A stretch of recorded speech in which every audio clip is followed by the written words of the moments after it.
Samuel's wealth was built on numbers, algorithms, and years of tireless work, yet it never filled the void inside him. A tech mogul in his late 40s, he lived in a sprawling mansion that gleamed with marble floors, polished furniture, and expensive art. But something was always missing. Despite the accolades and luxurious possessions, Samuel felt emotionally adrift, haunted by the way his success had come at the expense of his connections. He'd spent years burying the guilt, distracting himself with bigger projects and more zeros in his bank account. One day, his path crossed with Lily, a quiet, spirited girl living in a dilapidated orphanage on the outskirts of town. She wasn't like the others. Her heart, despite her circumstances, was filled with hope, a stark contrast to his hardened view of the world. On a whim, Samuel decided to give her a new home. In her, he saw a chance for redemption, a way to give back for the wealth he had taken from the world. Little did he know that Lily's presence would challenge his beliefs, change his understanding of wealth, and unearth secrets that would force him to confront the very foundation of his success. But before we start, please click the like button and let's continue. Samuel had never been one to visit places like the orphanage. His world was a realm of high-rise offices, sleek boardrooms, and charity galas. But something about the invitation to meet the children in need tugged at him.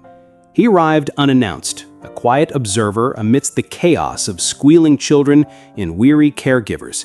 The orphanage, an old building with peeling paint and dimly lit hallways, stood in stark contrast to the polished surfaces of his mansion. Samuel felt out of place as he walked through the narrow corridors, his expensive shoes clicking on the cold floor. Then he saw her. Lily was sitting in the corner of the room, surrounded by other children, but her gaze was distant, as though she was lost in thought. Her small hands were clasped tightly around a faded, well-worn book. She had an air of quiet resilience about her, something that seemed at odds with the dingy walls and worn furniture around her. Samuel noticed her immediately, as if drawn by an invisible force. "Would you like to play with the others?" one of the caregivers asked, gently. Lily shook her head, her brown eyes meeting Samuel's for the briefest moment before looking away again, her attention shifting back to her book. There was a quiet, unspoken sadness in her demeanor, but it wasn't the kind of sadness that Samuel was accustomed to seeing, one of defeat or anger. It was deeper, quieter, as though her soul carried an invisible burden no one had ever truly acknowledged. Something about Lily stirred something within Samuel. His first instinct was to look away, to distance himself from the uncomfortable feeling that was slowly creeping up on him. But he couldn't. He found himself drawn to her presence. He had been to countless orphanages and visited dozens of charity events, but never had he encountered someone like her. She wasn't asking for help or attention. She wasn't even looking for pity. There was a quiet dignity in her, and it unsettled him. "I can help you with that," he said softly, pointing to the book she held tightly. Lily looked up at him, her gaze skeptical but not unkind. "I don't need help," she said quietly, her voice a mere whisper. He hesitated, unsure what to say next. Her words lingered in the air, hanging between them like a challenge. "Maybe you don't," he replied, sensing that this moment was more significant than it seemed. "But I can give you something else." Her eyes softened, and for the first time, she allowed herself to meet his gaze fully. In that fleeting moment, Samuel felt a shift. Something unspoken passed between them, an understanding that neither of them fully grasped yet. The walls he had carefully built around his heart cracked just slightly, and he wondered if it was finally time to open up. He didn't know it yet, but Lily's quiet strength would change his life in ways he could never have imagined. As days turned into weeks, Samuel found himself increasingly drawn to Lily. Her presence in his mansion was unlike anything he had experienced before. The grandeur of his home, with its vast halls and expensive furniture, seemed cold and hollow compared to the warmth Lily brought. She didn't ask for much, just the occasional meal or a quiet corner to read. But Samuel couldn't help noticing how her eyes would light up when she spoke of simple things, like the smell of fresh rain or a book that made her smile.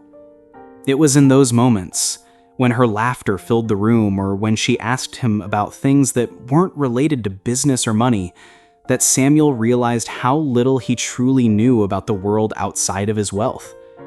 For the first time in years, he began to feel something stirring inside him, something he thought had long been buried beneath his empire. Guilt, too, crept in. He had thought that giving her a house, a room of her own, and a few luxuries would be enough. But it wasn't. Lily had never asked for his riches.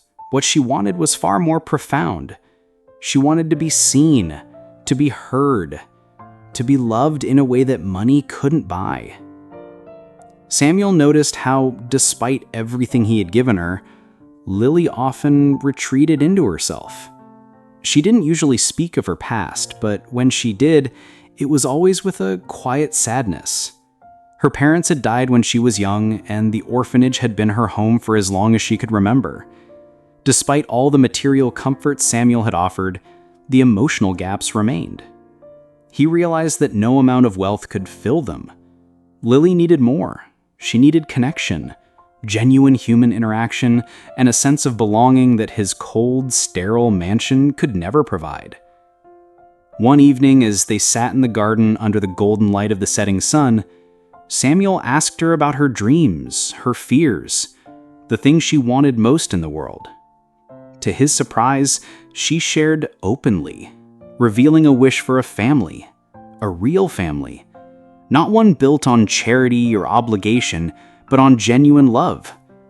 In that moment, something inside Samuel broke wide open. He understood now the giving he had done was merely surface level. To truly help Lily, he needed to give her something more than just a house. He needed to provide her with himself, his time, his heart.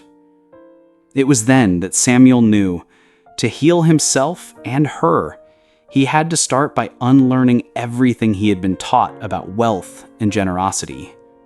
The process would take time, but for the first time in his life, Samuel was ready to change. For both of them. The revelation came one evening, a quiet moment in the midst of their routine. Samuel and Lily were sitting on the balcony, watching the city lights twinkle below, when Lily suddenly asked him a question that stopped him in his tracks. "Do you remember the man you once did business with, Mr. Cartwright?" she asked softly, her voice unusually serious. Samuel turned to her, surprised at the sudden shift in her tone. "Cartwright? Of course I do. He was one of my first big clients, but we parted ways years ago. Why do you ask?" Samuel replied, trying to keep his composure, though a twinge of discomfort passed through him at the mention of the name. Lily's eyes met his, and for a moment, Samuel saw something in her gaze that sent a chill down his spine, an unsettling recognition, as though she had been waiting for this moment. "Mr. Cartwright, he was my grandfather," she said quietly. The words hung in the air, and Samuel felt the ground shift beneath him. His mind raced back to the years before his wealth had truly taken off, to the cutthroat business deal that had left Cartwright bankrupt. Samuel had played a part in that downfall, using his influence to push Cartwright out of a lucrative market. He had never thought much of it at the time. Business was business. But hearing it now, coming from Lily, struck him in a way he never expected. Lily's voice broke the silence. "My grandfather always spoke of you. He was hurt by what you did, but he never stopped believing that you could change. He said you had it in you to make things right." Samuel's throat tightened. He had never known the actual consequences of his actions. To him, it had always been just another deal, another stepping stone. But hearing this, he saw the human cost, the years of pain Cartwright had endured, and now the truth of how it had carried into Lily's life. "I had no idea," Samuel whispered, his voice barely audible. I didn't know you were his granddaughter." Lily didn't say anything more. She didn't need to. The weight of the revelation was enough to bring Samuel to his knees, emotionally, at least. This was no longer just about helping a young girl. It was about facing the ghosts of his past, about confronting the truth of his wealth and the pain it had caused. The twist, it seemed, was not just about Lily's connection to him. It was about the realization that to make things right truly, Samuel would have to face the very things he had tried to bury. The days following Lily's revelation were filled with turmoil for Samuel. The walls of his world, once carefully constructed and pristine, seemed to crumble under the weight of his past mistakes. Every corner of his mansion, every luxury he had surrounded himself with, now felt like a reminder of how far he had strayed from the man he thought he was. His heart, once guarded and sure, was now open, vulnerable, and full of regret. He spent countless nights replaying the business deal in his mind, the cutthroat negotiations, the cold dismissal of Cartwright's ideas, and the ruthless decisions he had made to climb the corporate ladder. It had all seemed so justified at the time, but now, seeing the pain in Lily's eyes, he couldn't escape the truth. His success had been built on the ruins of someone else's life, and that someone had been a part of Lily's family, the family to which he now felt a deep responsibility. Lily, though quiet and distant, had offered him something he couldn't ignore, a glimpse into the soul of someone who had suffered because of his choices. Yet, despite everything he had given her, Samuel felt disconnected from her in ways he couldn't put into words. No amount of material wealth could change that. She wasn't asking for more money, more things, or even his apologies. She was asking for something more profound: honesty, redemption, and a genuine connection. But how could he give that when he hadn't even begun to make peace with his past? He spent countless nights replaying the business deal in his mind, the cutthroat negotiations, the cold dismissal of Cartwright's ideas, and the ruthless decisions he had made to climb the corporate ladder. It had all seemed so justified at the time, but now, seeing the pain in Lily's eyes, he couldn't escape the truth. His success had been built on the ruins of someone else's life, and that someone had been a part of Lily's family, the family to which he now felt a deep responsibility. The path to redemption wasn't easy for Samuel, and he knew it would take time. More than just grand gestures or fleeting moments of self-reflection. It would require change, not just in his actions, but in the very core of who he was. For weeks, he pondered over what he could do to make things right. The mansion, filled with all the comforts of luxury, felt like a prison to him now, a constant reminder of the emptiness that came with unchecked ambition. One afternoon, while walking through the garden, he found Lily sitting beneath a tree, her favorite book in her lap. She wasn't reading it, though. She was looking out at the horizon, lost in thought. Samuel sat beside her, unsure of what to say. He had apologized before, but his words had always felt hollow, like something he said because it was expected. This time, however, he knew it had to be different. "Lily," he began, his voice steady but filled with vulnerability. "I've been thinking a lot about what you said, about my past, about your grandfather, about everything. I can't undo what I've done, but I want to make things right, truly right." Lily didn't look at him, but she nodded slightly, as if she had known this moment would come. Samuel continued, "I've spent my life building an empire, but I neglected the things that matter most: the people, the relationships, the love. I've been selfish, but I want to change. I want to be someone who deserves your trust, someone who gives with sincerity, not just with money." For the first time, Samuel understood what Lily needed. Not just a physical home, but a place of emotional healing, of genuine family.